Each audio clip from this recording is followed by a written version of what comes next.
And hello, welcome to my wonderful class.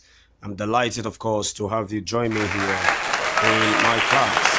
Now, of course, in our previous class, I taught on the topic, the new covenant. And of course, you know that I talked about that the new covenant, of course, was being prophesied by the prophet Jeremiah and Ezekiel when it talked about the Lord putting his covenant in the heart of the people, unlike the old covenant that he had with Abraham and the children of Israel, of course. In this new module, I will be teaching the new topic, leadership. Leadership. But this time, our focus or emphasis is going to be on the leadership of Joseph. All right. It's important that you know that leadership, to lead means to guide, conduct, persuade, and direct the affairs for the purpose of achieving a set of goals. When you direct the affairs of people for the purpose of achieving a set of goals, and therefore, leadership entails possessing certain qualities or potentials that enable one to perform some of these functions in people's life. All right, now let's quickly move on. Like I said, in this class, the focus is going to be on the leadership of Joseph. All right, let's look at quickly some of the objective to this lesson. Some of the objective to this lesson is one, what is leadership? We'll be looking at the meaning of leadership. I just told you earlier on that to lead means to guide, conduct, persuade, and then direct affairs for the purpose of achieving a set of goals. That is what it means to lead. But this time we'll be looking at what leadership is. Then two, we'll narrate the story of Joseph. All right. Thereafter, we'll narrate the early life and arrival in Egypt, according to Genesis chapter 37 from verse 1 to 28. Then, of course, we'll look at Joseph, the governor of Egypt, that you find in Genesis chapter 41 from verse 1 to 57. Then we'll look at Joseph reconciles with his brothers, Genesis 45 from verse 1 to 15. Then identify the major talents of Joseph and discuss how he used them for the work of God. Explain why Joseph, of course, explain also why Joseph was a good leader and compare his style of leadership with what obtains today. Now, quickly, we're looking at Joseph as a leader. Now, what is leadership? Leadership simply means the action of leading a group of people or an organization. Okay, the state or position of being a leader. That's what leadership is all about. The state or position of being a leader. Now we're going to see Joseph as a leader. Now Joseph, of course, was the son of the man called Jacob, and Jacob, of course, was married to Rachel. Now remember, before he got married to Rachel, he first got married to the sister called Leah. So thereafter, he discovered that Leah was not the woman he wanted. So he served extra years and eventually got married to Rachel. Rachel happens to be the mother of Joseph.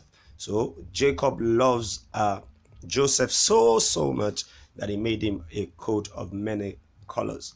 And of course, for this reason, his brothers did hated him for that, because the father loved him because he was a son of his old age. However, Jacob had other wives, which happens to be the maid of Leah and Rachel. Okay, and their name was Bilhah and Zipporah. Now he equally got married to them as a concubine, and they gave birth, of course, to the 12 tribes of Israel. Now for Leah gave birth to Reuben, Simeon, Levi, Judah, Issachar, and Zebulun. While for Rachel, she gave birth to Joseph and, of course, Benjamin, being the last child of Jacob. Reuben is the first child of Jacob, so please take note of that. And Rachel gave birth to Benjamin at the point of her death, and she called him Benoni, but later Jacob changed it to Benjamin. Then for Zipporah gave birth to Gad and Asher.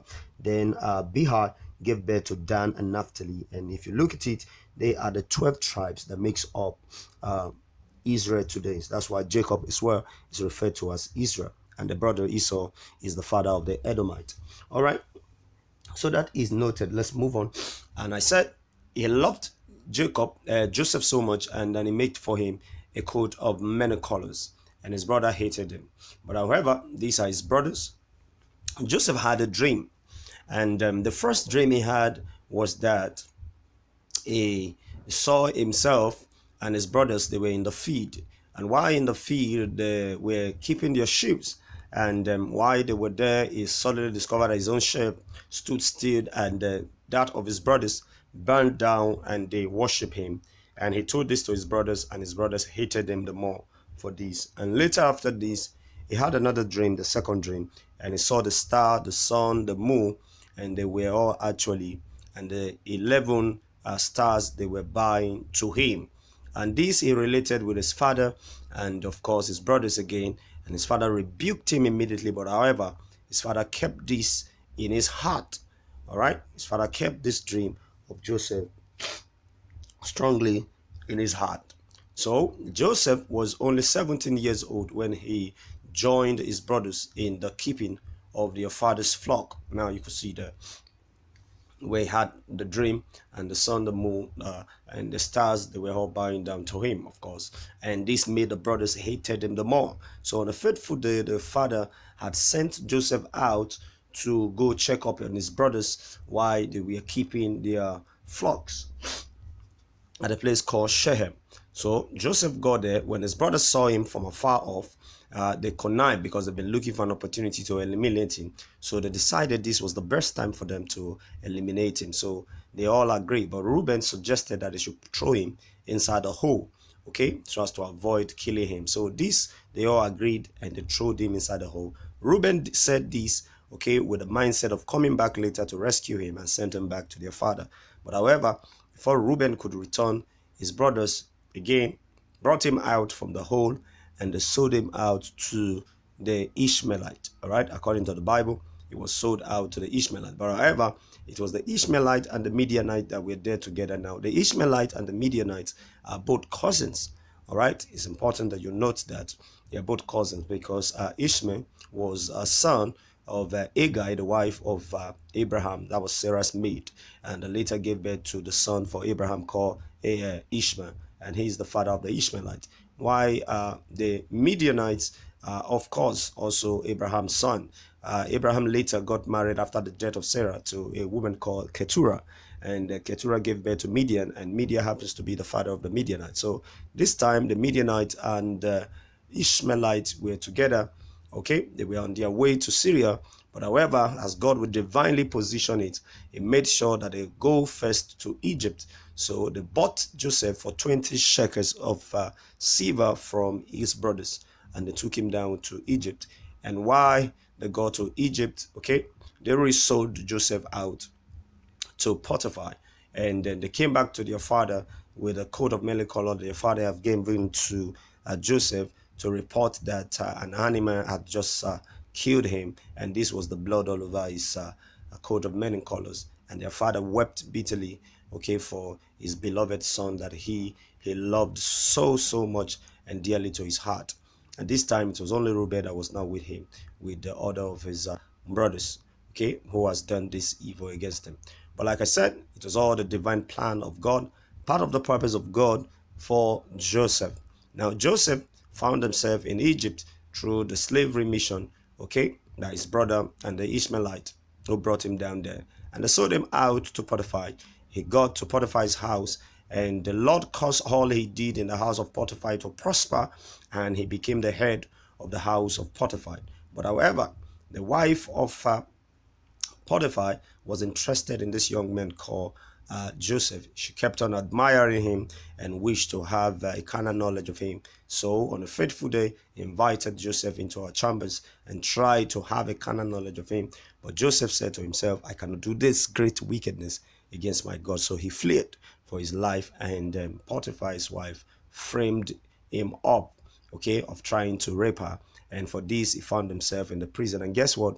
The Lord was still with Joseph while in the prison. So while he was in the prison, he met two young men, all right, the chief buckler and the baker to King Pharaoh, who was kept in the prison yard. And Pharaoh and Joseph had to interpret their dreams, because the two of them had dream while in the prison, and Joseph interpreted their dreams for them. And of course, as a result of this, he said, of course, the chief buckler will be restored back to his place, and the baker will be hanged and killed. And of course, true to his interpretation of their dreams, it eventually came to pass. And he did told him to remember him when he gets to the palace. But after 2 years, he still did not remember Joseph. And what happened next was that Pharaoh had a dream. Pharaoh had two dreams. In his first dream, he saw that there were 7 fat cow and 7 tiny cow, and the 7 tiny cow ate up the 7 fat cows. And this was a mystery. He couldn't understand what that was all. And the second dream he had was that there were 7 ears and 7 good ears, and the 7 bad ears, tiny ears, okay, ate up the 7 fat ears. So he called all the magicians in his palace and the astrologers, all of them, to come before him and interpret the dream. But none of them could interpret the dream, for the Lord has hidden the interpretation of the dream away from all of them. So that was where the chief buckler remembered that Joseph was in the prison, and he interpreted his dream, and it came to pass just the way he said it. So Pharaoh says, "Bring him before me." And here's Joseph before Pharaoh, and the dream was said to Joseph, and by the wisdom of God, he says, "Do not interpretation belong to the Lord?" And Joseph interpreted the Pharaoh's dream that the 7 years, or the 7 tiny cow, represent 7 years of famine, and the other fat cow represent the 7 years of plenty. That there's going to be a 7 years of abundance like they've never witnessed in the whole of Egypt before. However, after the 7 years of abundance, there comes another 7 years of famine, and it's going to eat up that first 7 years of plenty, that it will look as if there was never a time there was an abundance in the land of Egypt. So Joseph suggested to Pharaoh that they look for discreet men who will be in charge of the distribution of food and the storage of food. And Pharaoh says, "None is as discreet as you are." And right there, Pharaoh decided to make Joseph second in command in the whole of Egypt. That only on the throne will I, Pharaoh, be greater than you, Joseph. And you shall be a father to Pharaoh and a God to everyone in Egypt. And he gave him a signet ring of authority, gave him his second chariot to ride on. He gave him his daughter Asenath to marry it. And he changed his name from Joseph to Zephaniah Penuel. Okay? And that was what Pharaoh did. And Joseph became Lord in the land of Egypt. Okay, everyone worshipped him and respected him, and built a storehouse in Egypt to store up food. Thus, just as he interpreted, the 7 years of abundance came, and he stored up enough food, as much as needed, and he ensured that the priests in the land got more than expected, and he did all of this. And here comes the 7 years of famine and hunger and want and thirst, and here comes hunger all across the land. Okay, and Joseph opened up the storehouse and began to sell to the nations of the world, because at this time it was only Egypt that had food. We had the wisdom that God has given to Joseph. And here comes the father sent his brothers to come back to Egypt to buy food, because there was famine all over. And they came. Joseph ensured that one of his security men would put his gold and silver cup in one of his brothers' bag, and he arrested them and asked them to go bring their father down, okay, just to make sure he gets them, because this time they could not recognize their brother anymore. But this time their father came and he introduced himself and reconciled back with his family members. There is Joseph there reconciling with the father, and the father was so happy. Jacob was excited to see his son back, healthy, strong, good, and all of his brother, they reconciled back. And true to his dream, they all bowed down before him in worship. All right. Now that, of course, is the story of Joseph. Now, importantly, major talents of Joseph includes one, Joseph was a man of immense intelligence with special spiritual gifts of interpretations of dreams. Okay, Joseph was also a good leader.